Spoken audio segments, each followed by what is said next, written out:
Not so many, including me. I've never been there for the Rath Yatra in Puri. I've been to Rath Yatras in India, but not in the original place. So that means that we all have something to learn about this festival. But to set the tone and to set the frame, one verse from the Bhagavad Gita. It's the text 9. Let's see if I can.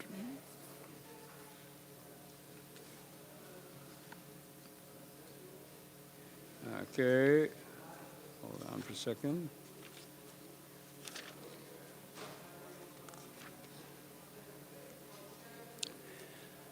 This is a very important verse of the Bhagavad Gita. Krishna is speaking here. Is it loud enough? Krishna is speaking here to Arjuna. This chapter, the verses of in this chapter, this whole chapter is called Transcendental Knowledge. And this particular verse is one of the nuggets of that knowledge. Janma karma chame divyam evam yo veti tatvataha tyaktva deham punar janma naiti mameti sorjuna. Srila Prabhupada's translation. One who knows the transcendental nature of my appearance and activities does not, upon leaving the body, take his birth again in the material world, but attains my eternal abode, O Arjuna. I chose this verse because next week we will be celebrating one of the 3 most important festivals of our Krishna consciousness movement. Those 3 are, first of all, the appearance of Krishna. And this verse speaks about the appearance, Krishna's appearance, the transcendental nature, the spiritual nature of his appearance. The second is the appearance of Krishna again, but this time as Sri Chaitanya, in a very different mood and aspect, in the aspect of being his own devotee. And the third is this Rath Yatra festival, which brings both of them together for us. Because the enjoyers of the Rath Yatra, Jagannath, Subhadra and Baladev, they are Krishna. Krishna is Jagannath. And Chaitanya particularly observed this festival and brought out its internal, you could say, its esoteric meaning. So we're going to explore that a little bit tonight. So to begin with, when we see Jagannath, when we see Krishna and Radha on the altar, we may have a tendency to see and think that these are simply statues, especially those of you who are familiar with Lord Jagannath. Some of you are new to our center here. Perhaps you've never seen the form of Jagannath because he's hiding behind there, and we'll explain why in a few minutes. But when you do, you can see his face there with Baladev and Subhadra. You may wonder, this is a very interesting representation of Krishna. There's a big difference between the face you see here and the face of Govinda there. So you might have a tendency to think, well, these are simply representations. These are some forms that have been made for our meditation and for our worship, but they're simply representations, not actually God. How could a statue, especially a statue that is carved and painted in such an extraordinary way as Lord Jagannath is, be God himself? That's quite a mouth, or what do you call it, a headful to take in. And therefore Krishna in this verse says, if you understand this, if you can understand how I appear and how my appearance in these forms is actually transcendental, you have actually achieved what you need in order to return to Krishna's own abode, the spiritual world. You have achieved what you need to be able to end the cycle of birth and death in this world. You have achieved your ticket. So to understand the spiritual nature of Krishna's appearance in these forms, as Radha and Govinda here on our altar, and as Jagannath, Baladev and Subhadra, they're essential elements for our progress on the spiritual path. But it doesn't come easy. We're conditioned. We're conditioned to see the world in a certain way. And when we see these forms of the deity, either here in the temple or in pictures or however, then we tend to see them as some sort of representation only. Because that's our experience.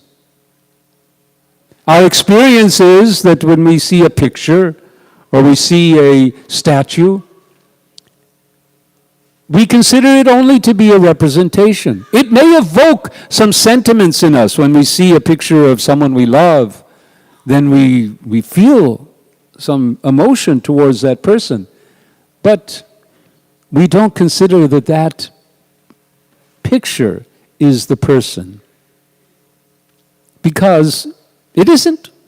It isn't the person. In the material sphere, there is always a difference between the forms, the external forms, and the personalities, especially when it comes to pictures and statues and so on. But when it comes to God, if He chooses, He can appear in any form. And it is our presentation to you that Krishna has agreed to appear here. God Himself has agreed. On our call, about 50 years ago, as was mentioned, this is the 50th anniversary of Sri Radha Govinda's arrival here in New York. I was present there, 1972. I was one of the devotees that took part in the welcoming of Sri Radha Govinda. And they arrived as statues. Actually, we found out later they weren't actually. Anyway, that's a long story. But they arrived, we thought, just as statues. And then we brought them into our temple, which was in Brooklyn at the time, in Henry Street. And as servants of our spiritual master, Srila Prabhupada, we performed an elaborate ritual to call Krishna, to call Sri Radha. Please accept these statues as their own personal forms, so that we can then serve and worship them. So that we could then dress them up And we would dress them, as you can see they're being dressed today, and decorated as if they were coming out on the most grandest stage of New York City. I think some weeks back or months back, there was, it was called the Met Gala. How many of you heard of the Met Gala? No? You're New Yorkers? Yeah. Anyway, every year at the Metropolitan Museum, there's a big gala event where the hoi polloi of New York, dressed to the, as they say, and now I'm speaking all kinds of language that indicates my age. I'm sure that using the terminology, dressed to the nines and so on, that's probably something that people don't use that terms anymore. But anyway, they dress up in the most fancy dress. So we also have attempted to offer Krishna and Radha the most beautiful decorations. And of course, we offer all of our food to them. The food that you'll be eating in just 20 minutes or so has been prepared for the purpose of offering to Radha and Krishna, to Radha and Govinda. And then what we receive, we call prasad. We call it prasad because prasad literally means mercy. So this is God's mercy on us, to accept our offering and to share it with us, after having personally tasted what we've prepared. So this festival that we're going to be observing, I could spend an hour speaking about the origins of the festival and the origins of Jagannath and the temple and so on. But I want to stress the goal and the purpose that our founder Acharya especially indicated in bringing this festival to the Western world. In this festival, Krishna, not in Radha Govinda, because they're made of marble. Their forms are not so, they don't come out of the temple. But Jagannath is especially Krishna accepting a form of wood. And he has already enacted, he has already established that every year he is going to come out. His first temple, Jagannath's first temple, is in Orissa in India, in a place called Puri. And his temple is massive, huge temple. It's a very extraordinary temple in the sense that it is considered Jagannath literally means the Lord of the universe.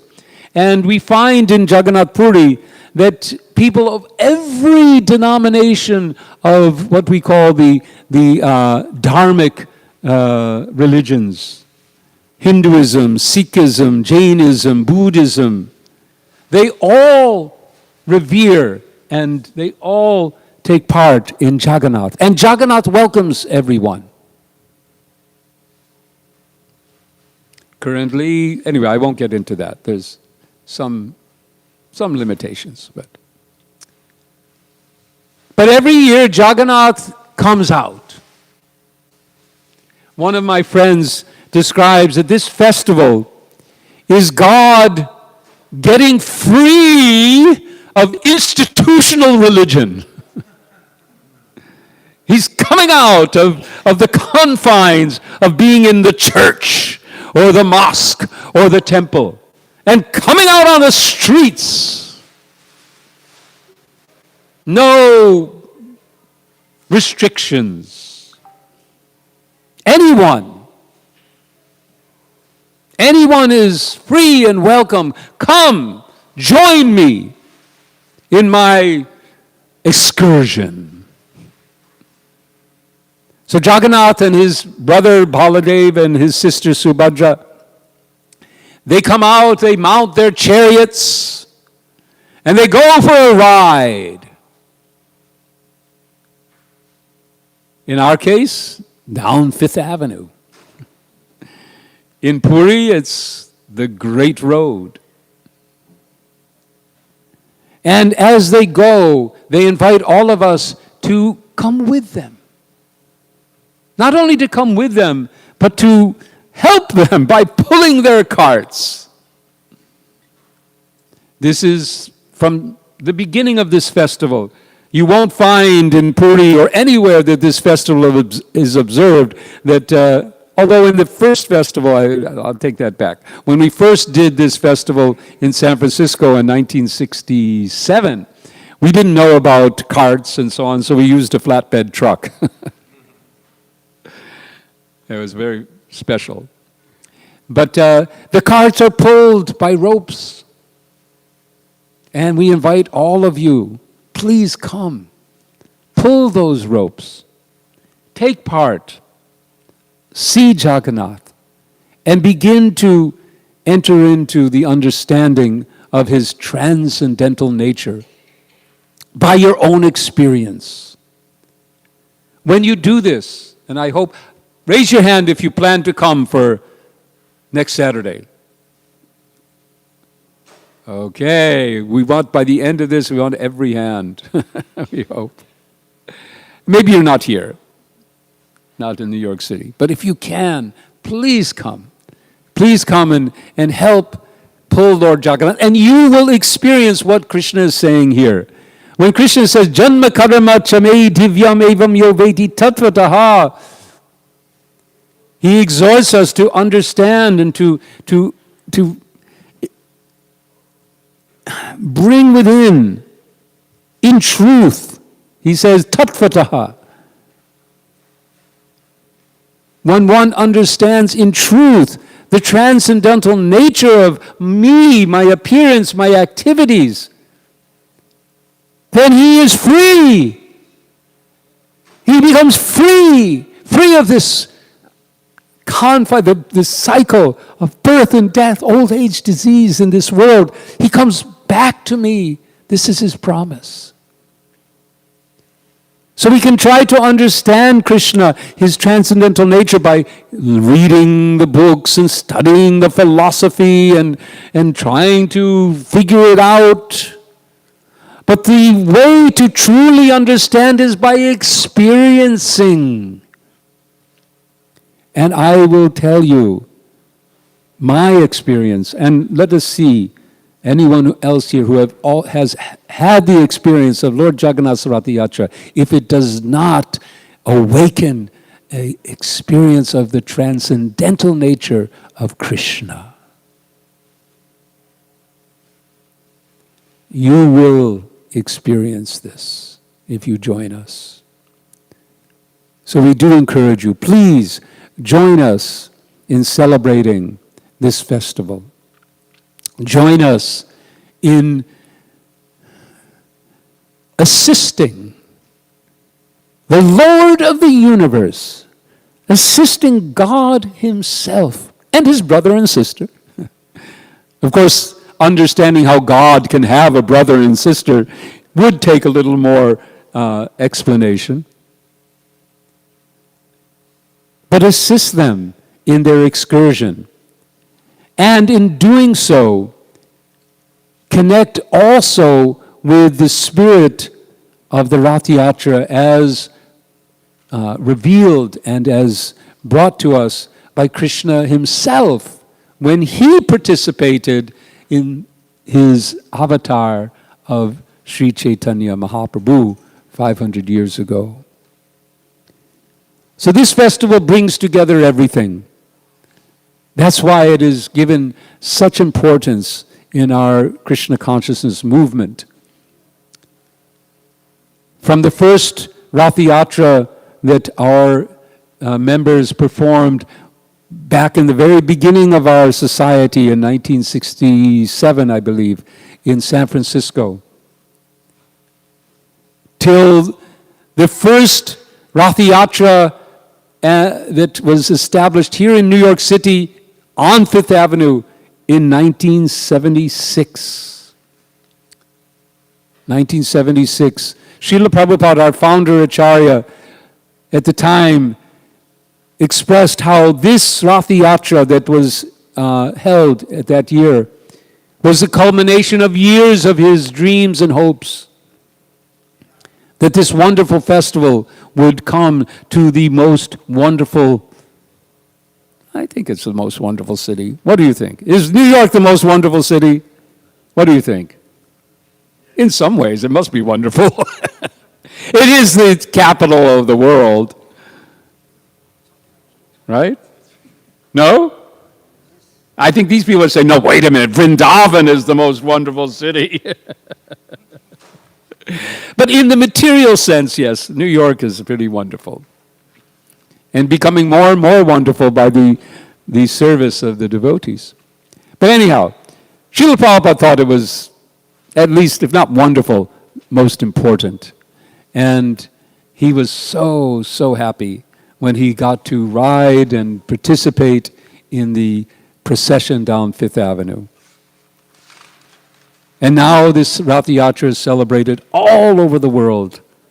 I don't have a count. It's probably in the hundreds of festivals like this taking place throughout the year. But we need help for this.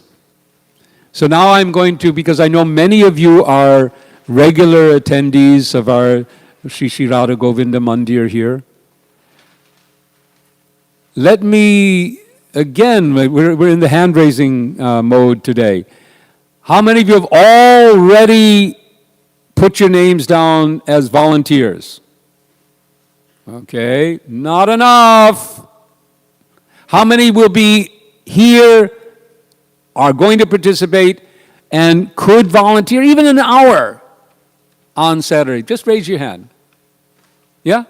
1 hour, just a little bit of time. Even a half an hour at the end to help us clean everything up. Because we're going to need a lot of help to clean up the place. We like to, how many of you have been to, a lot of hand raising here, have been to Washington Square Park recently? You know what kind of mess people leave there usually? It's we want to leave it so clean that the next day people come and say, what happened? It's clean. We want to clean the park. Of course, everything that we leave behind, we've got to clean that. We want to clean the whole place. We need to serve so much prasadam to everybody. We have books to give, free books and gifts to give to everybody who will take them. We have music, we have dancing, we have kirtans. We have so much to do, and so please, leave your name at the front to volunteer. A need for a few more people to sponsor the books that we're giving out. We have a very beautiful book called Matchless Gift, which we're going to be giving freely to everyone who comes. We'd like people to help us sponsor those books. So we have lots of opportunity for service. So please, come, pull the cart, experience the transcendental nature of Krishna's appearance and his activities. You'll see how, though he looks so extraordinary with those big eyes and smiling mouth, how much love pours out from those eyes and from those mouths. I saw somebody yesterday had a t-shirt. Did you see? Somebody had a t-shirt with Jagannath, Subhadra, and Baladev. And on the t-shirt it said, love, laugh, and smile. So these are the gifts of Lord Jagannath. So, in a few minutes we'll be taking the feast. But if anyone has some questions about Lord Jagannath, you'd like to ask, we could spend a few more minutes. Yes, Nityananda, you, yeah.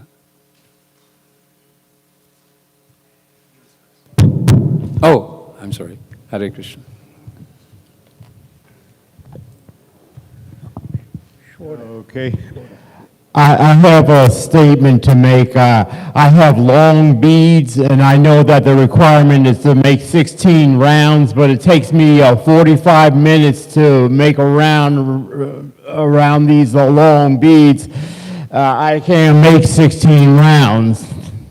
You asked an interesting question. But by the way, for those of you who don't know about rounds and beads and so on, what he's referring to are the chanting beads that we use. They have 108 beads on them, and we practice meditation. We call it japa, where we use these beads. We chant one Maha Mantra on each bead, and it shouldn't take 45 minutes. So let's meet sometime, and we'll talk about what's going on. Okay? Because there's something. We'll talk about it. Long, you know. Long is maybe. Anyway, we'll talk about it, okay? Yeah, okay. All right?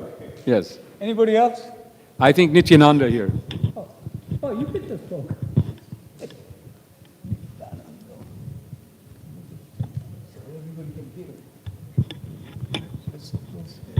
Hare Krishna. I just wanted to share, Srila Prabhupada gave two nice examples to explain Krishna appearing in his DT form.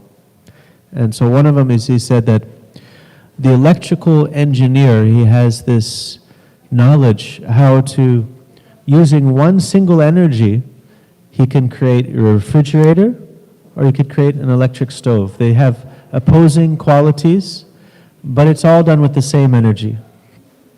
And so this wood, this stone, it is all actually Krishna's energy, and he can change it from matter into spirit. Yes. And then the other example he gave was the post office box. Mm. It's just a box. You know, I could put a box in front of my house and it says, or you could have another thing that's similar. You could have an ATM. It's just authorized by Bank of America. But I could put a little box in front of my house with a little keyboard and say, put your cash in here and trust it will come into your account. And not many people will be foolish enough to throw their money in there. But the idea is that once it becomes authorized by the Bank of America, U.S. Bank, once the box becomes authorized by the USPS, then it works as a post office or it works as the bank. It's the Krishna reciprocates and appears in that form. Yes, yes, very nice. Very nice explanations of the philosophy behind the worship of Krishna in the form of what we call Archa Vigraha or deities. Yes, sir.